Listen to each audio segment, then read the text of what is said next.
Hi, everyone. Sam Eckmann of Gold Derby, joined by James Harrison of Blitz. And the sound in this movie, from the get-go, it opens with this absolutely chaotic scene of the firefighters trying to put out the flames amid this bombardment. And why was it important to you to open the film with this kind of assault of an audio? I think Steve's vision, he's very unapologetic with this. I mean, he knows what war does, and it's ferocious, it's unforgiving, it's relentless, and just what it did, especially to London. And he wanted to open up the film with just terror and just carnage, really. And it was interesting because these moments, it did contrast a lot with the other moments, the daytime settings and things like that. And we have several moments throughout the film that are quite sort of full on like this. Um, and Steve had said very early on that he didn't want it sort of clean and precise and neat. And usually, any editors out there will know that we tend to be very event driven through sequences like this and really just sort of pick our moments, pick the one thing we want to really showcase, and we sort of handheld the viewers through those scenes. But he wanted it to be quite messy and chaotic and overwhelming. And that sort of intensity we found really started to create an emotional response in the audiences when we were doing test screenings. We could really see their physicality and how they were reacting to sounds, and it was something we were very attentive to, and we were really trying to get the most out of those sequences. I mean, we just wanted it to be almost just a showcase and an assault, so that when it stops abruptly, you, as an audience member, you get this slight relief, and then you go, "Oh, what just happened?" And that's really how we started the film off. Yeah, there's the relief is necessary because there's a lot of harrowing scenes in this. I think a lot of moments really take place inside those shelters where the sound of war is like constantly threatening to Mm. come through the walls. Could you just talk about what it's like to build sound from that perspective, from those civilians' perspective? Yeah, I mean, I think the first thing to say is obviously we mix this in Dolby Atmos, and I do have a bit of a love-hate relationship with Dolby Atmos. Sometimes it can be a bit distracting at times in some films, but when it's working properly in a film and it's a film that can benefit from it, it's just a joy to work with.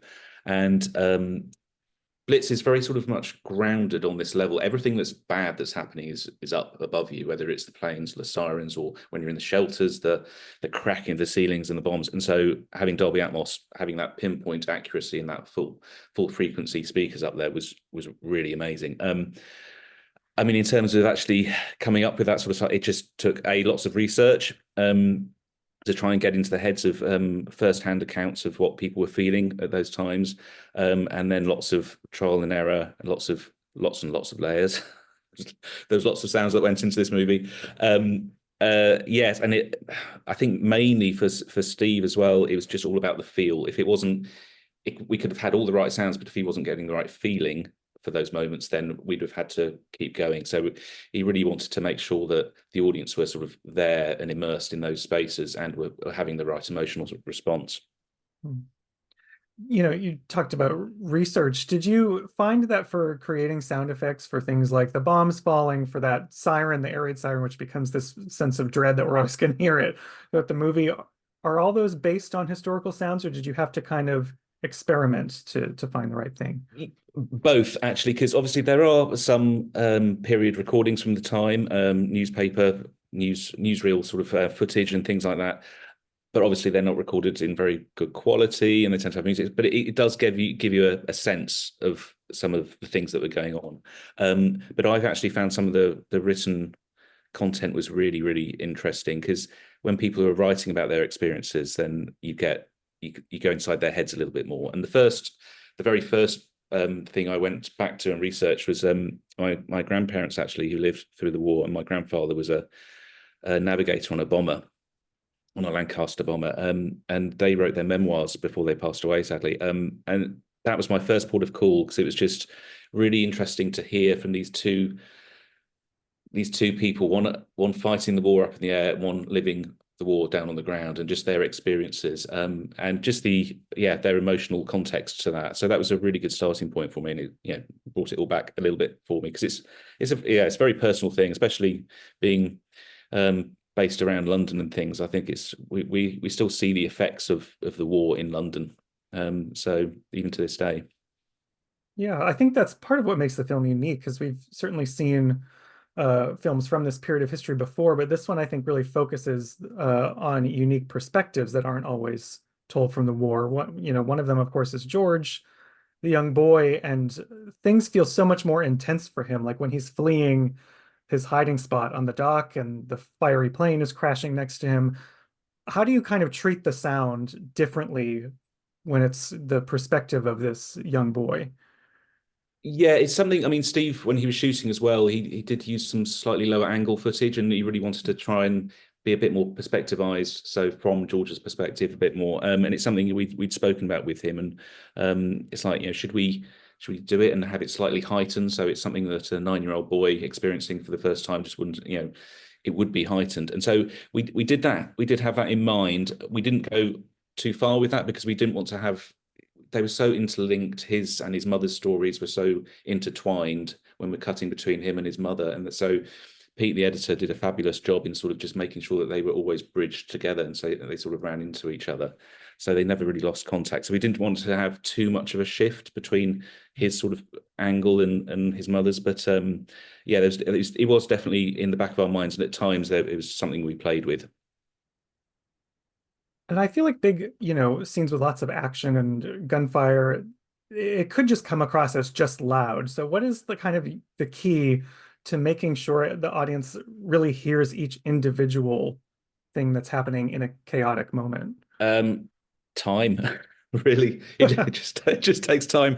Um, when you're dealing with especially like the fire sequence or the flooding sequence at the end, I mean those sounds are just inherently full scale, full frequency sounds. They're sort of white noise.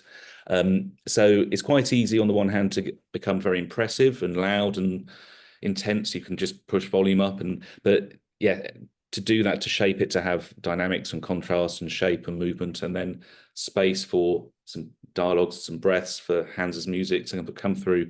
It just does take time, and you have to chip away at it. And when you're working on big sequences, especially when we were final mixing, we'd work on those sequences for about an hour and a half, 2 hours tops, and then we your ears would shut down, you'd become a bit fatigued, so then we'd have to have a little break, move away, and come back probably the next day, actually, if not later in the afternoon. So it's just you have to chip away at it the whole time, keep on working. Hmm. And I know you served as both a sound editor and a recording mixer on this film, which is not always the case. Sometimes that's, two different positions. What's the biggest benefit to you of having your hands in both sides of the equation there? Well, it's interesting. It's not something I do usually. And Paul Cottrell, who was the co-supervising sound editor and re-recording mixer as well, was that. So he took the sort of dialogues and the crowd and the music side, and I took the effects design and Foley side. It's not something that we normally do because it can be when you're in a final mix and if you're mixing and then you're trying to supervise the team and it can be absolutely chaotic. We first did this with Steve on the Small Axe series. But that was right during the middle of the pandemic, and it was sort of done out of necessity because we just couldn't have that many people in the mixing theatre and things like that. So, and Paul's had been a mixer, is a mixer, and I'd done mixing myself anyway, and we were like, well, maybe this will work out, and it did. And Steve really liked just the intimacy of the stage like that. It was like a safe space, and we could all just. There's so few of us, just him, Pete, me, Paul, and the music editor. So it just worked really, really well actually on Blitz. And we knew the cut.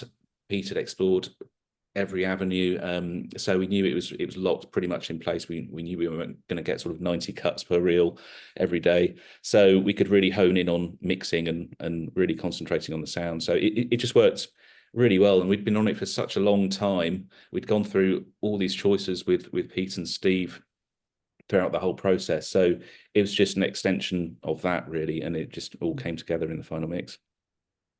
So something you would tackle again, or will you be thankful to just have one side of it on your next film? No, I mean, I think I love working with Steve, and we definitely work like this again. We were all in a townhouse in Soho, just north of Soho, and it was just fantastic to work like that because Steve and Pete were on the first floor, the visual effects team were up on the second. We were down in the basement because we belong down in the dark places, really being sound editors. And it was just so collaborative, because when they were doing any changes, they'd call us up, we'd go and have a look at what they were thinking, what they're working with, and how we can help, and then chat about how they could maybe help us, and we'd call them down as well into our studios and show them things. So I would definitely work like that again, and every time if I could, on every film, because it was brilliant. Yeah. Well, James, thank you so much for giving us all a very tense experience here with Blitz, and thank you for joining us today. No, thank you.